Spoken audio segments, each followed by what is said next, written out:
Hello and welcome to the show where two people get into one car and talk about absolutely anything. My name is Freddie, but you may also know me as Tavares from Jalopnik. Joining me today in all of his long-haired glory is Mr. Mike Spinelli, the man who is responsible for founding one of the biggest automotive websites on the planet. He's currently a presenter on the uber popular YouTube channel Drive, which has over 1.3 million subscribers. He was also the original editor-in-chief of the unstoppable juggernaut that is Jalopnik.com. I met up with Mike in Manhattan where we drove around my personal Mercedes-Benz S500. Unfortunately, the parking sensors were having a little bit of an off day, so if you hear them going off, I'm sorry about that. Without further ado, let's join the conversation. Brought to you by APiDA Online, this is Offtrack.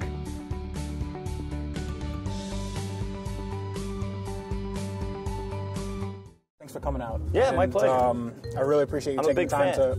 Big fan of big fan of a video series that doesn't exist yet. So. Well, I mean, not of this show, but of your. No, I like your tech pieces and your buying and flipping and all that stuff. This might get annoying because it's a parking sensor that's on the fritz on this side, and it just happened today. So I'll.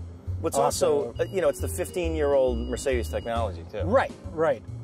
So yeah, that might. It's okay. No, we're just too. It only happens. We're too close to that Camry. Yeah, we're only 9 feet away from it. So. It's really 9 feet, right? We're well inside the zone. Yeah, but it only happens underneath 10 miles an hour. Oh, okay. So that's good. So. Well, okay. So you were the original editor-in-chief for Jalopnik. Yeah, 10 years ago. Well, more than 10 years ago now. It was 10 years ago we started in 04. Started writing it in September. Didn't go live until October because we wanted to have a sort of a kind of a back catalog of posts. Right. And that was like the early days of pro blogging where there were no real rules. I mean, there still really aren't any rules. It's the internet. It's the Wild West. You know. Yeah, it is Wild West. We had to make a lot of stuff up back then, but yeah, I mean, Gawker existed then. I mean, Gizmodo had existed, and we sort of came along at the same time as Deadspin and Kotaku, where Gawker was looking to expand into kind of. They had Gawker and they had Gizmodo and what else did they have? Well, Gawker was like. Didn't they have a travel one? Oh yeah! Wow, what was that called? Grid Skipper. Yeah. There we go. All right, so yeah, I mean they were looking for sort of male demographic stuff, so video games, cars, sports, and yeah, I mean I just found out that they wanted to start that site, and lady, watch out! I found out they wanted to start that site, and I had been in .com for a bunch of years. And just ignore it. Yeah, that's fine. I'll let that go.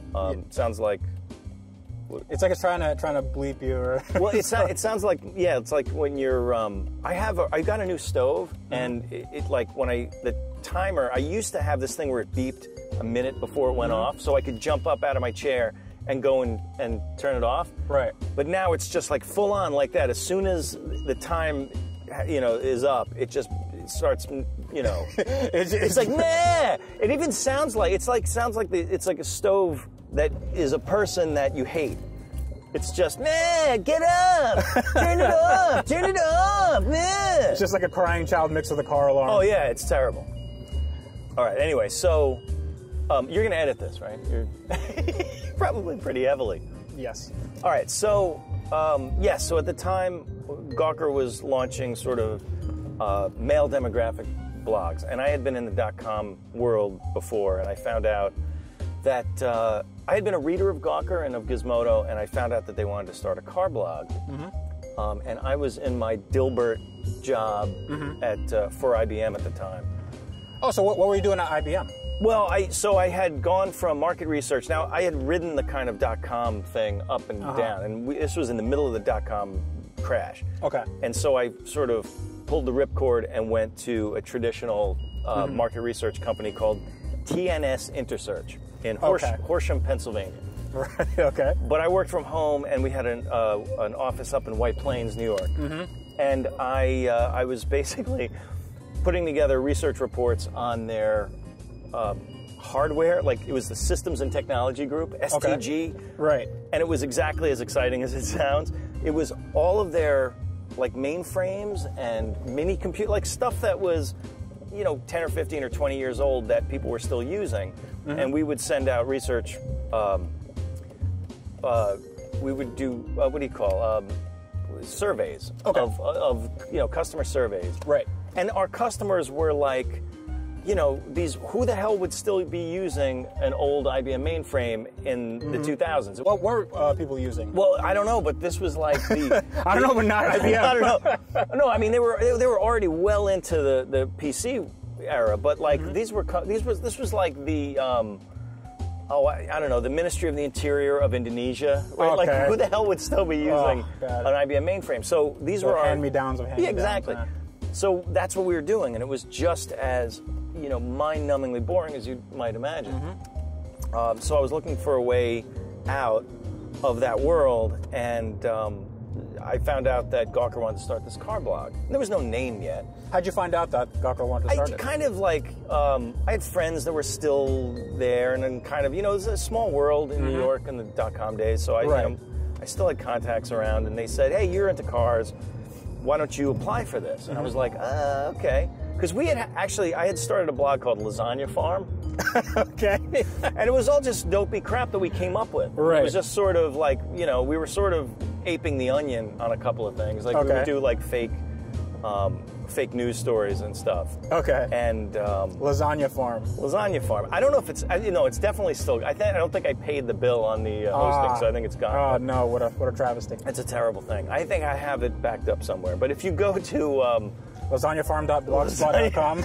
Something like that. Yeah, I wonder if that's still around. /Spinelli. Well, I was sort of interested. I was a writer, but I never actually practiced writing. I mean, I had written a couple of articles that were mostly tech-related stuff. Right. And my job was as a kind of a technical editor at the time. So I would sort of, when that would get to be too much, I would just write weird stuff for Jalopnik. Okay. Not Jalopnik. I would just write weird stuff for Lasagna Farm. Okay, but this was your Lasagna Farm was like your pet project. Project. A couple of guys I knew at work. We started, and we just kept, sort of. I mean, don't forget, this is like 2000. Early 2002. So the world was new. You know what I mean? It was like there were no blogs had just become nobody knew. Kind of a thing. I'm guessing that it wasn't monetized at this point. Oh God, no. In fact, I don't even think Google launched AdSense yet. I mean, this was all. Well, nobody knew how to monetize basically the web. No, there was no. I mean, it was banner ads. Other than porn, they had that market covered. But banner ads were doing okay. I mean, this is back when like Yahoo was still relevant. This is pop-ups. I mean, no offense to Yahoo now, because they never got rid of they always had a huge audience. But anyway, that audience is just very, very old. An old audience. So I found out that Gawker was going to start this car blog, or they were looking to do that. And I was like, well, I'm in New York. I am into cars. I need to get the hell out of this IBM mainframe world. And so I sent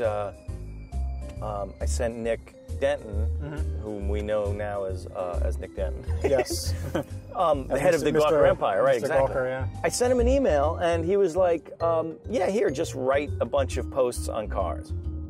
And I was like, really?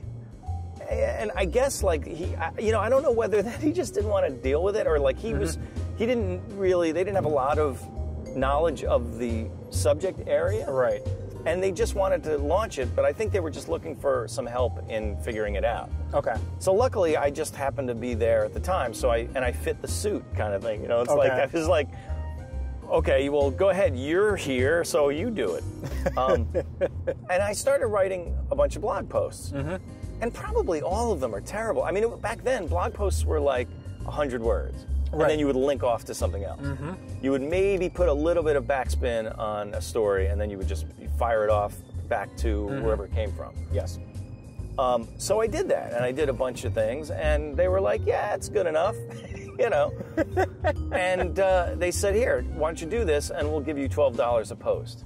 Ooh. And I'm like, $12 a post. And I'm trying to do the math, and I'm like, okay, it's about a 75% pay cut, right? But it was, But then they were like, no, it's part-time. So I could still do that while I was doing my job. Right. So I was writing 12 posts a day and still doing my really mind-numbing, market research job at IBM. Right. I wasn't an IBM employee, an IBMer. Okay. Because they wouldn't have me. I was a core supplier to IBM. Okay, so you were like a contractor or something Contractor. like that? Right. Yeah, exactly.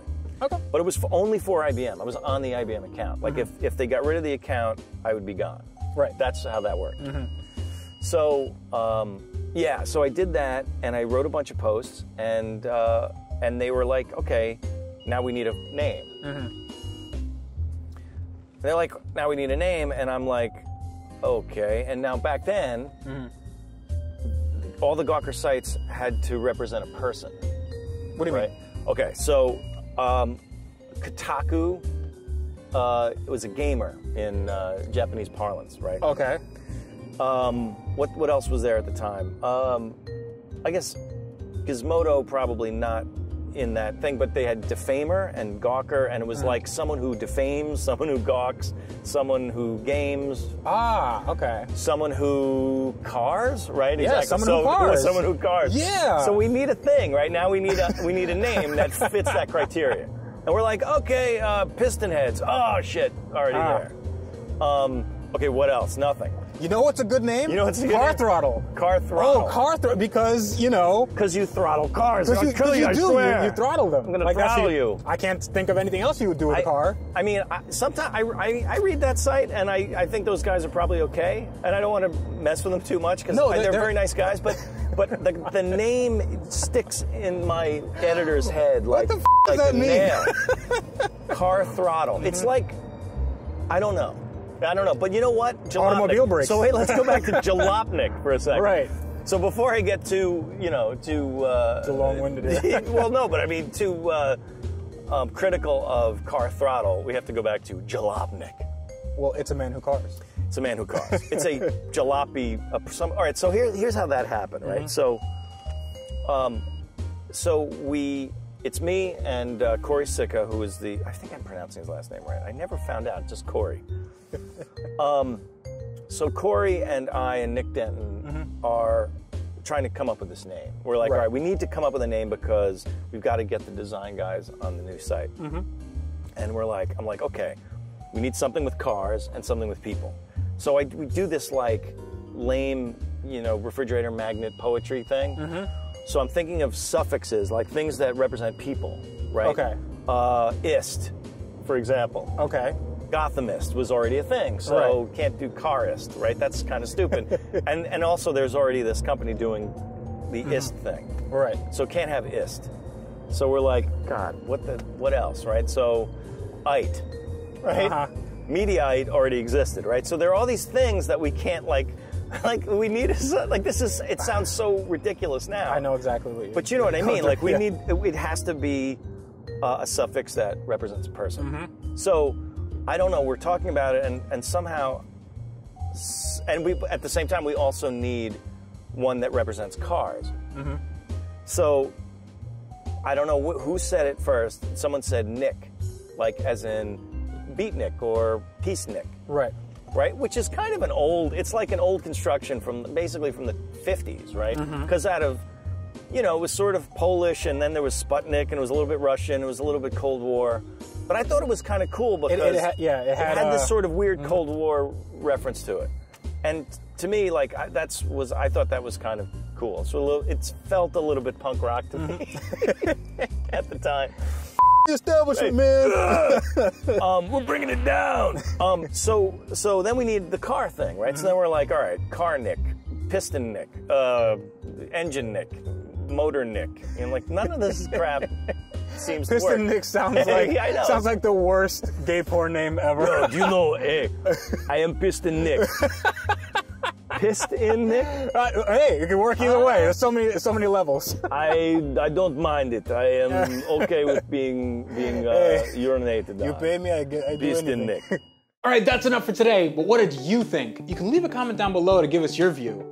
or you can join us next time when we continue the conversation. Be sure to follow Mike on his YouTube channel, especially if you like mind-blowing car videos. And you can check out APiDAonline.com for DIY guides, epic builds, and videos just like this. If you'd like to support APiDAonline.com, you can do so by clicking through the Amazon banner on our homepage. It costs you nothing, and it lets us keep making articles and videos just like this for you for free. And on that note, always remember, life is just too short to drive boring cars.